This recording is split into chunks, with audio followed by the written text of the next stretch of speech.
Hi, ನಾನು ನಿಮ್ಮ ಸೌಜನ್ಯ, ಉತ್ತರ ಕರ್ನಾಟಕ ಧಾರವಾಡದವಳು. ಇವತ್ತು ನಾನು ಬಾಳೆ ದಿಂಡನ್ನು ಯೂಸ್ ಮಾಡಿ ಯಾವ ರೀತಿ ಪಲ್ಯ ಮಾಡೋದು ಅಂತ ಹೇಳ್ತಾ ಇದ್ದೀನಿ. ಇದು ತುಂಬ ಆರೋಗ್ಯಕ್ಕೆ ಒಳ್ಳೆಯದು ಹಾಗೂ ತುಂಬ ಟೇಸ್ಟಿಯಾಗಿ ಬರ್ತದೆ. ನಾವು ಪೂಜಾಕ್ಕೆಲ್ಲ ಬಾಳೆ ಗಿಡ ಕಟ್ತೀವಲ್ಲ, ಅದು ನೆಕ್ಸ್ಟ್ ಡೇ ಪೂಜೆ ಆದಮೇಲೆ ತೆಗೆದು ಹಾಗೆ ವೇಸ್ಟ್ ಮಾಡಬಾರ್ದು.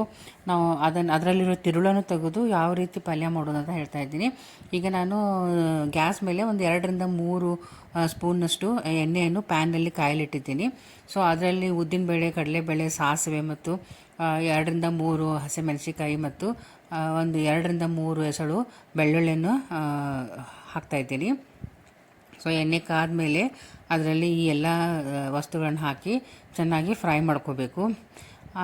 ಅದು ತಿರುಳನ್ನು ಯಾವ ರೀತಿ ತೆಗೆಯೋದಂತ ನೋಡಿ ಸ್ನೇಹಿತರೆ. ನಾವು ಬಾಳೆ ಎಲೆಯನ್ನು ತೆಗೆದು ಯೂಸ್ ಮಾಡ್ತೀವಿ, ಅದರಲ್ಲಿ ಊಟ ಮಾಡ್ತೀವಿ. ಅಲ್ಲಿ ಕೆಳಗಡೆ ಕಾಂಡ ಇರ್ತದಲ್ಲ, ಅದನ್ನು ನಾವು ಕ್ಯಾಬೇಜನ್ನು ಯಾವ ರೀತಿ ಬಿಸ್ತೀವಲ್ಲ ಅದೇ ರೀತಿ ಬಿಸ್ತಾ ಹೋಗಬೇಕು ಅದರ ಕಾಂಡ.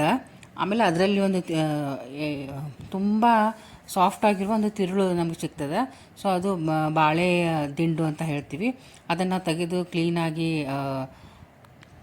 ತೊಳೆದು ಕಟ್ ಮಾಡಿ, ಅದು ಸ್ವಲ್ಪ ಲೋಳೆ ಇರ್ತದೆ ಬೆಂಡೆಕಾಯಿ ಹಾಗೆ. ಸೊ ಅದನ್ನು ಯೂಸ್ ಮಾಡ್ಕೋಬೋದು.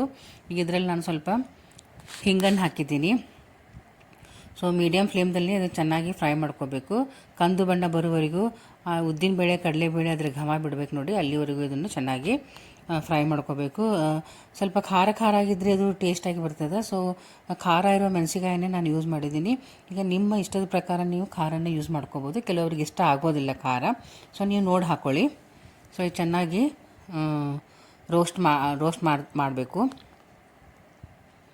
ಇದು ಒಂದು ಡಿಫ್ರೆಂಟ್ ಆದ ಒಂದು ಟೇಸ್ಟ್, ಡಿಫ್ರೆಂಟ್ ಆದ ಒಂದು ರುಚಿ ಹಾಕಿಕೊಡ್ತದೆ. ಸೊ ಅದರಲ್ಲಿ ನಾನು ಸುಮಾರು ಒಂದು ಸಣ್ಣ ಬಟ್ಲಷ್ಟು ಹಸಿ ಕೊಬ್ಬರಿನ ಸಹ ಯೂಸ್ ಮಾಡಿದ್ದೀನಿ. ಈಗ ಹಸಿ ಕೊಬ್ಬರಿ ಮತ್ತು ನಾವು ಹುರ್ಕೊಂಡಿದ್ವಲ್ಲ ಅವೆಲ್ಲ ಸಾಮಾನನ್ನು ಮಿಕ್ಸಿ ಮಾಡ್ತಾಯಿದ್ದೀನಿ. ಸ್ವಲ್ಪ ನೀರು ಹಾಕಿ ಚೆನ್ನಾಗಿ ಮಿಕ್ಸಿ ಮಾಡ್ಕೋಬೇಕು ನೋಡಿ. ಈ ರೀತಿ ಸಾಫ್ಟಾಗಿ ರುಬ್ಕೋಬೇಕು ನೋಡಿರಿ ಸ್ನೇಹಿತರೆ. ತುಂಬ ತರಿ ಇರಬಾರ್ದು, ಸ್ವಲ್ಪ ಸಾಫ್ಟಾಗಿರಬೇಕು. ಇದೇ ನೋಡಿರಿ ಬಾಳೆ ತಿರುಳು ಅಂತ ಹೇಳಿದೆಲ್ಲ, ಬಾಳೆ ದಿಂಡು ಈ ರೀತಿ ಸಾಫ್ಟ್ ಆಗಿರ್ತದೆ. ನಾವು ತೆಗೆದುಕೊಂಡಿರುವ ಬಾಳೆ ಗಿಡ ಸ್ವಲ್ಪ ತುಂಬ ಎಳೆಯದಿತ್ತು. ಸೊ ಅದು ತಿರುಳು ಎಳೆಯ ಬಂದಿದೆ. ಸ್ವಲ್ಪ ದೊಡ್ಡದಾದ ಬಾಳೆ ಗಿಡದಲ್ಲಿ ಸ್ವಲ್ಪ ದೊಡ್ಡದಾದ ದಪ್ಪಾದ ತಿರುಳು ಬರ್ತದೆ. ಸೊ ನಾನು ಒಂದು ಪಾತ್ರೆಯಲ್ಲಿ ನೀರು ಮತ್ತು ಸ್ವಲ್ಪ ಅರಿಶಿಣವನ್ನು ಹಾಕಿದ್ದೀನಿ ಅದಕ್ಕೆ. ಯಾಕಂದರೆ ಈ ತಿರುಳು ಇರ್ತದಲ್ಲ, ಬಾಳೆ ದಿಂಡು ಅದು ತುಂಬ ಲೋಳೆ ಇರ್ತದೆ. ಸೊ ಅದನ್ನು ಆ ಲೋಳೆ ಬಿಡಬೇಕಾದ್ರೆ ಈ ರೀತಿ ನಾವು ಅರಿಶಿನ ಮತ್ತು ನೀರನ್ನು ತಗೋಬೇಕು ನೋಡಿ. ಈ ರೀತಿ ತಿರುಳು ಬರ್ತದಲ್ಲ, ಅದು ಕೈಯಿಂದ ತೆಗೆದು ತಿರುಳನ್ನು ಈ ರೀತಿ ಕಟ್ ಮಾಡ್ಕೋಬೇಕು. ತುಂಬ ಲೋಳೆ ಇರ್ತದೆ ಸ್ನೇಹಿತರೆ ಇದು.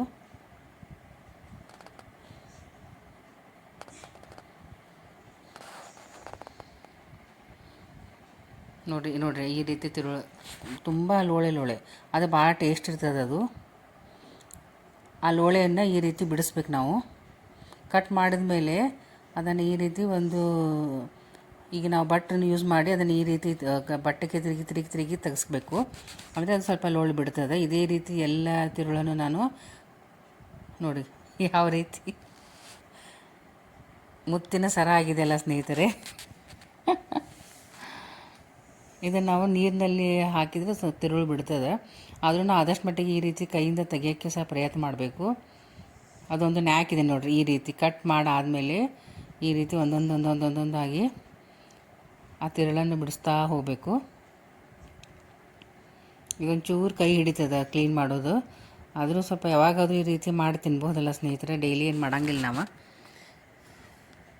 ಈಗ ನಾನು ಪ್ಯಾನನ್ನು ಬಿಸಿ ಮಾಡಲಿಟ್ಟಿದ್ದೀನಿ. ಅದರಲ್ಲಿ 1 ರಿಂದ 2 ಸ್ಪೂನಷ್ಟು ತುಪ್ಪ ಹಾಕ್ಕೋಬೇಕು. ಈ ತುಪ್ಪ ಒಗ್ಗರಣೆ ಅಂತೂ ತುಂಬ ಟೇಸ್ಟಾಗಿ ತುಪ್ಪನೇ ಯೂಸ್ ಮಾಡಬೇಕು ಸ್ನೇಹಿತರೆ ಒಗ್ಗರಣೆಗೆ. ಅದರಲ್ಲಿ ನಾನು ಸ್ವಲ್ಪ ಸಾಸಿವೆನ ಹಾಕ್ತಾಯಿದ್ದೀನಿ.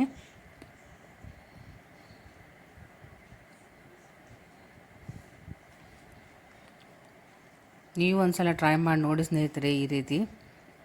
ಇನ್ನು ಕಟ್ ಮಾಡ್ಕೊಂಡಿರುವ ಈ ಬಾಳೆ ದಿಂಡನ್ನೆಲ್ಲ ಪೀಸಾಗಿ ಕಟ್ ಮಾಡ್ಕೊಂಡಿದ್ದೇನಲ್ಲ, ಈಗ ಅದನ್ನು ನಾನು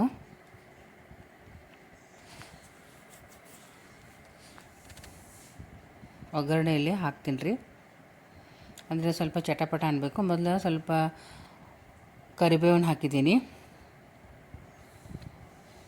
ಕರಿಬೇವು ಆದರೆ ಚೆಂದ ಘಮ ಬಿಡಬೇಕು.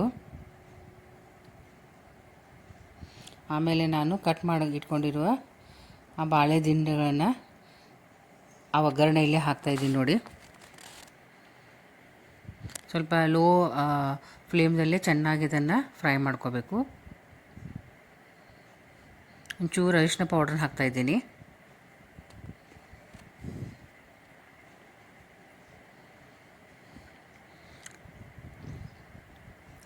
ಎಳೆ ಬಾಳೆ ದಿಂಡಿದ್ರೆ ಅದು ಬೇಗನೆ ಫ್ರೈ ಆಗ್ತದೆ. ಸ್ವಲ್ಪ ಅದಕ್ಕೇನು ಭಾಳ ಬಾಯ್ಲ್ ಮಾಡಬೇಕಾಗಿಲ್ಲ.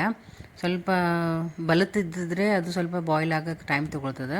ಈಗ ನಾನು ಯೂಸ್ ಮಾಡ್ತಾ ಇರುವ ಬಾಳೆ ದಿಂಡು ತುಂಬ ಎಳೆಯಾಗಿದೆ ಮತ್ತು ಅಷ್ಟೇ ಟೇಸ್ಟಿಯಾಗಿ ಬಂದಿತ್ತದು.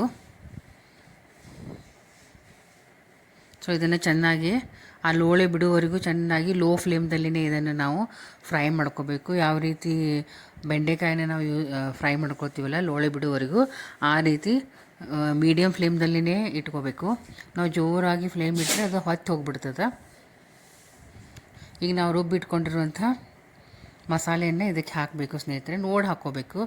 ಮಸಾಲೆ ಸ್ವಲ್ಪ ಜಾಸ್ತಿ ಅನ್ನಿಸಿದರೆ ನಮ್ಗೆ ಎಷ್ಟು ಬೇಕೋ ಅಷ್ಟು ಹಾಕ್ಕೋಬೋದು. ಅದು ಬಾಳೆ ದಿಂಡು ಎಷ್ಟಿದೆಯಲ್ಲ ಅದಕ್ಕೆ ಹೊಂದ್ಕೊಳ್ಳೋಷ್ಟು ಮಸಾಲೆನ ಹಾಕಿ ಸ್ವಲ್ಪ ಚೆನ್ನಾಗಿ ಫ್ರೈ ಮಾಡ್ಕೋಬೇಕು.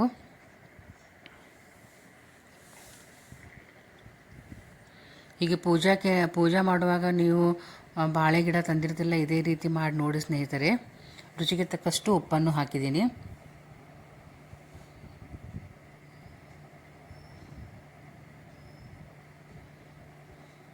ಪೂಜೆಗೆ ತಂದಿರುವ ಬಾಳೆ ಗಿಡ ನಾವು ನೆಕ್ಸ್ಟ್ ಡೇ ಪೂಜಾ ಆದಮೇಲೆ ಇಳಿಸ್ತೀವಲ್ಲ, ಆವಾಗ ಅದರ ಎಲೆಗಳನ್ನು ನಾವು ಊಟ ಮಾಡೋಕ್ಕೆ ಯೂಸ್ ಮಾಡ್ತೀವಿ. ಆ ಕೆಳಗಿನ ಕಾಂಡವನ್ನು ಹಾಗೆ ನಾವು ವೇಸ್ಟ್ ಮಾಡ್ತೀವಿ. ಅದು ಇನ್ನು ಮುಂದೆ ಈ ರೀತಿ ವೇಸ್ಟ್ ಮಾಡಬೇಡಿ ಸ್ನೇಹಿತರೆ. ಈ ರೀತಿ ಅದರ ದಿಂಡನ್ನು ತೆಗೆದು ನೀವು ಯೂಸ್ ಮಾಡ್ಕೊಳ್ಳಿ. ನೋಡಿರಿ, ಈ ರೀತಿ ಉದುರಾಗಿಯೂ ಸಹ ಇದನ್ನು ನಾವು ಮಾಡ್ಬೋದು. ಇಲ್ಲ ಸ್ವಲ್ಪ ನೀರು ಹಾಕಿ ಸ್ವಲ್ಪ ಗ್ರೇವಿ ಟೈಪು ಮಾಡ್ಬೋದು. ನಾನು ಫ್ರೈ ಮಾಡಿದ್ರೆ ಅದೆಷ್ಟು ಚೆನ್ನಾಗಿ ಸಾಫ್ಟ್ ಆಗಿದೆ ನೋಡಿ ಸ್ನೇಹಿತರೆ.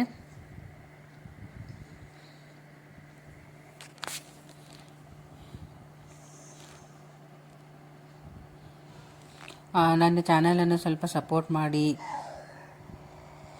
ಈಗ ನಾನು ಒಂದು ಅರ್ಧ ಬಟ್ಲಷ್ಟು ಮೊಸರನ್ನು ಹಾಕಿದ್ದೀನಿ. ಫ್ರೆಶ್ ಆಗಿರೋ ಮೊಸರು ಹಾಕಬೇಕು. ಈ ಮೊಸರು ಹಾಕೋದು ಸ್ಕಿಪ್ ಮಾಡಬೇಡಿ ಸ್ನೇಹಿತರೆ.